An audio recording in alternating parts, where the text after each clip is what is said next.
2025च्या पावसाळ्यासंदर्भात महत्त्वाची बातमी. होय शेतकरी मित्रांनो, 2025 मध्ये पावसाळा कसा राहणार, कोणत्या जिल्ह्यात जास्त पाऊस राहील, कोणत्या जिल्ह्यामध्ये कमी पाऊस राहील व मान्सूनची खरी तारीख काय असेल की त्यावेळेस मान्सून राज्यात येऊ शकतो, तर मोठे अंदाज जाहीर झालेले आहेत. तसेच आता मोठ्या प्रमाणामध्ये राज्यातील पावसाळ्यामध्ये बदल हे आपल्याला दिसून येणार आहेत, अशी स्थिती सध्या स्थितीला पाहायला मिळत आहे. तसेच आता यावर्षीचा पावसाळा गेल्या वर्षीपेक्षा थोडा वेगळाच राहील. तसेच आता मोठे बदल देखील पाहायला मिळत आहेत. तसेच आता महत्त्वाचे अंदाज देखील खूप जणांनी लावलेले आहेत.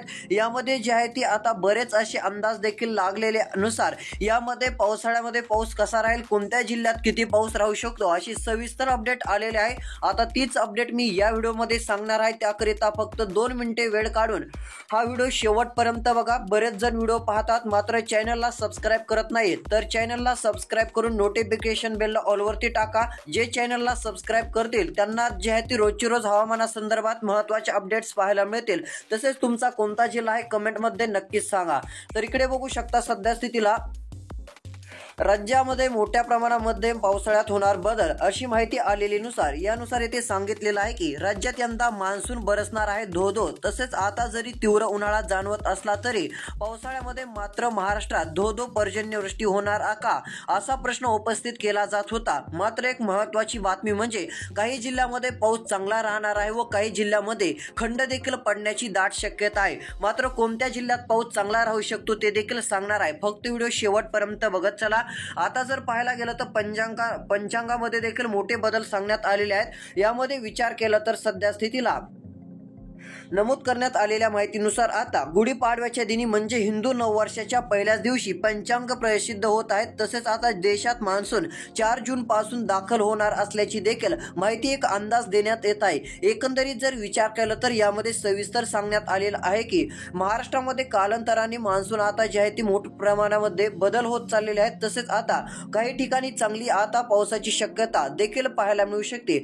मात्र महाराष्ट्रामध्ये आता कालांतराने सक्रिय होईल असाही विचार दाते पंचांगातील पर्जन्य नक्षत्रामध्ये मांडण्यात आला आहे. तसेच गत इंग्रजी वर्षात 24 मार्च 2025 रोजी झालेल्या रवी बुध युतीमुळे मार्च एप्रिलमध्ये उष्णतामान वाढ होईल. एप्रिलमध्ये शनी शुक्र युतीमुळे मे महिन्यात संमिश्र तापमान राहील असा एक अंदाज देखील सांगण्यात आलेला आहे. तसेच पुढे बघू शकता काही जिल्ह्यामध्ये चांगला पाऊस राहील, मात्र काही जिल्ह्यामध्ये थोडीशी चिंताजनक परिस्थिती राहू शकते.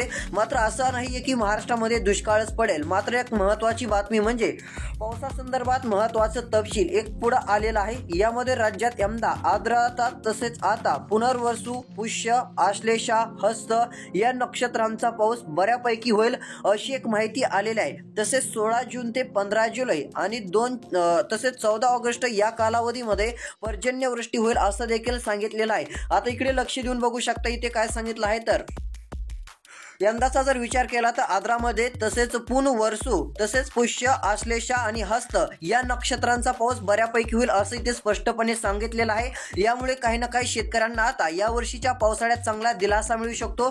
चांगली दिलासा देणारी बातमी देखील म्हणू शकते. तसेच आता पुढे सांगण्यात आलेलं आहे की 16 जून ते 15 जुलै म्हणजे आता 16 जून ते 15 जुलैला देखील चांगला पाऊस राहणार आहे आणि 2 ते 14 ऑगस्ट या कालावधी पर्जन्यवृष्टीची शक्यता ही मोठ्या प्रमाणामध्ये राहील असं देखील ठिकाणी आता अंदाज देण्यात आलेला आहे. तसेच पुढे इथे सांगितलेलं आहे की आता 20 सप्टेंबर ते 7 ऑक्टोबर काळात पावसाचे योग गत वर्षीच्या तुलनेत कमी राहील. म्हणजे इथे बघू शकता सांगण्यात आलेलं आहे. थोडीशी चिंताजनक बातमी म्हणजे 20 सप्टेंबर ते 7 ऑक्टोबर रोजी या काळामध्ये योग गत वर्षीच्या तुलनेत कमी पाऊस राहील असा देखील अंदाज आहे. मात्र असं नाही की सर्व जिल्ह्यामध्ये हा कमी पाऊस राहू शकतो. इथे दिलेल्या माहितीनुसार काही जिल्ह्यातच अशी परिस्थिती पाहायला मिळू शकते. आता कोणत्या जिल्ह्यात कमी पाऊस राहू शकतो ते देखील आपण पाहणारच आहोत. इथे दिलेल्या माहितीनुसार स्पष्टपणे सांगितलं आहे की आता दरवर्षी जर आपण पाहायला गेलं तर 20 सप्टेंबर म्हणजे जो शेवटचा महिना असतो, सप्टेंबर ऑक्टोबर या महिन्यात चांगला पाऊस होत असतो. मात्र यावर्षी थोडंसं चित्र वेगळंच राहण्याचा अंदाज आहे. यावेळेस तसं होणार नाही तर कमी पाऊस राहील असा एक अंदाज वर्तवण्यात आलेला आहे। आता गेल्या वर्षीचे चित्र 2024 मधील पाहिले असेल, यामध्ये विचार केला तर खूपच पाऊस झाला। सप्टेंबरच्या सुरुवातीलाच 1, 2, 3, 4 सप्टेंबर रोजी देखील मुसळधार पाऊस तीव्र अशा कमी दाबामुळे झालेला होता। तर ऑक्टोबर मध्ये देखील चांगला पाऊस बरसलेला होता। मात्र यावर्षी काही तसे चिन्ह दिसत नाहीत। कमीच पाऊस पडण्याचा अंदाज बऱ्यापैकी आपल्याला दिसून येत आहे। तसेच पुढे सांगितल्यात आलेलं आहे की राज्याच्या काही भागामध्ये दुष्काळ सदृश्य परिस्थिती राहील। तसेच यामध्ये काही विभागामध्ये असे चित्र पाहायला मिळू शकते। तसेच आता काही भागामध्ये दुष्काळ देखील राहील, दुष्काळ सदृश्य परिस्थिती राहील असा एक अंदाज वर्तवण्यात आलेला आहे। मात्र शेतकऱ्यांनी जास्त घाबरण्याचं कारण नाहीये। छोटे मोठे हा खंड देखील काही ठिकाणी पडू शकतात अशी देखील माहिती मिळत आहे। मात्र पाऊस हा काही ठिकाणी मोठ्या प्रमाणामध्ये होणार आहे। तसेच एकंदरीत आलेल्या सविस्तर माहितीनुसार इथे माहिती दिलेली आहे, पाहू शकता।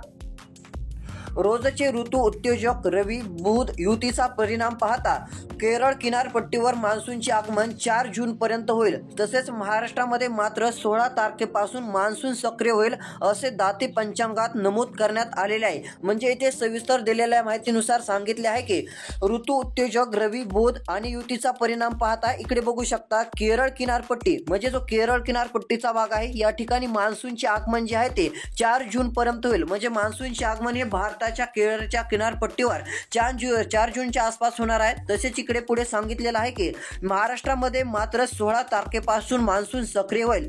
म्हणजे तिथून पुढे महाराष्ट्रात 16 तारीख जी आहे ती उघडू शकते। म्हणजे एकंदरीत विचार केला तर 4 जून मध्ये केरळमध्ये येईल व तिथून 16 तारखेपर्यंत महाराष्ट्रामध्ये मान्सून दाखल होईल, सक्रिय होईल असा एक अंदाज सांगण्यात आलेला आहे। असा अंदाज दाते पंचांगामध्ये नमूद करण्यात आलेला आहे। पुढे दिलेली माहिती आहे इकडे याकामी पुण्याचे शुद्धेश्वर मारटकर यांनी सहकार्य केल्याचे पंचांगात नमूद करण्यात आलेले आहे। तर भारतात न दिसणाऱ्या ग्रहांविषयी देखील एक महत्त्वाची बाब समोर आलेली आहे। यानुसार जर विचार केला तर आता दाते पंचांगानुसार यंदा 2 सूर्यग्रहण होत असून ती दोन्ही भारतात न दिसणाऱ्या पैकी ग्रहणे आहेत। तसेच खंडाग्रास सूर्यग्रहण हे रविवारी 21 सप्टेंबर 2025 रोजी, कंकणाकृती सूर्यग्रहण हे मंगळवार 17 फेब्रुवारी तसेच 2026 रोजी आहे।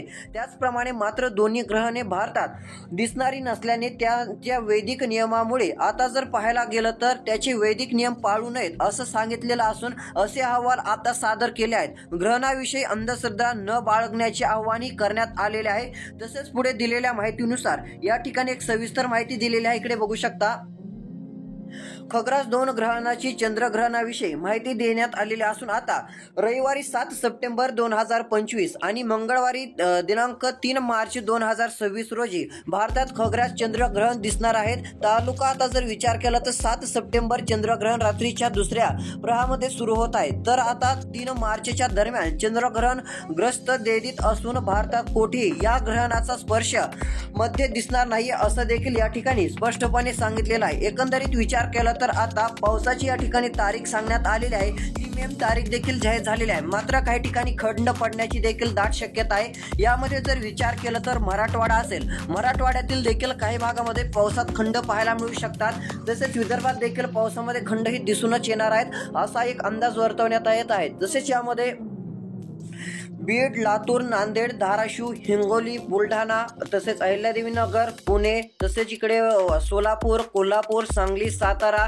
तसेच उत्तर महाराष्ट्रातील नंदुरबार, धुळे, नागपूर, हिंगोली, बुलढाणा तसेच इकडे गडचिरोलीचा भाग असेल, गोंदिया, भंडाऱ्याचा भाग असेल या भागामध्ये तसेच अजून कोकण किनारपट्टीतील बहुतांश भागामध्ये जसा गेल्या वर्षी सप्टेंबर महिन्यात पाऊस झाला यावेळेस तसं होणार नाही। सप्टेंबर महिन्यामध्ये जास्त पाऊस पडेल असं काही सांगता देखील येत नाहीये, कारण की मोठा बदल झालेला असून यावेळेस सप्टेंबर महिन्यात कमीच पाऊस पडेल असा एक अंदाज वर्तवण्यात आलेला आहे। हा अंदाज शेतकरी मित्रांनो एक देण्यात आलेला असून असं नाही की राज्यात दुष्काळ पडेल, मात्र राज्यात यावर्षी मुबलक पाऊस राहणार आहे। शेतकऱ्यांना घाबरण्याची गरज नाही, चांगल्या प्रकारचा पाऊस राज्यातील बहुतांश भागात मराठवाडा व विदर्भात देखील जोरदार हजेरी लागण्याची शक्यता आहे। उत्तर महाराष्ट्र, मध्य महाराष्ट्र, कोकण किनारपट्टी, पश्चिम महाराष्ट्रातील सर्वच भागामध्ये पाऊस हा चांगला राहील। मात्र पावसाची खरी मान्सूनची तारीख या ठिकाणी देण्यात आलेली असून यामध्ये 16 जून पर्यंत मान्सून हा महाराष्ट्रात दाखल होईल असं एक सांगण्यात येत आहे। तसेच जर विचार केला तर 4 जूनच्या आसपास केरळच्या भागामध्ये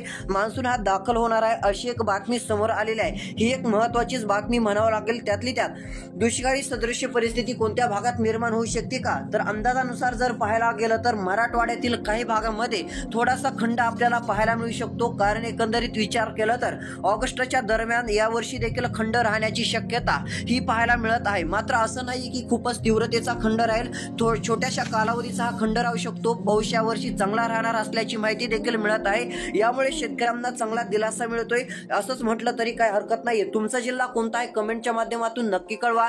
तुमच्या जिल्ह्याचा काय अंदाज असेल, तालुक्याचा काय अंदाज असेल तर आपण या चॅनलवरती नक्कीच देण्याचा प्रयत्न करूयात। तर भेटूया पुढील व्हिडिओमध्ये। धन्यवाद।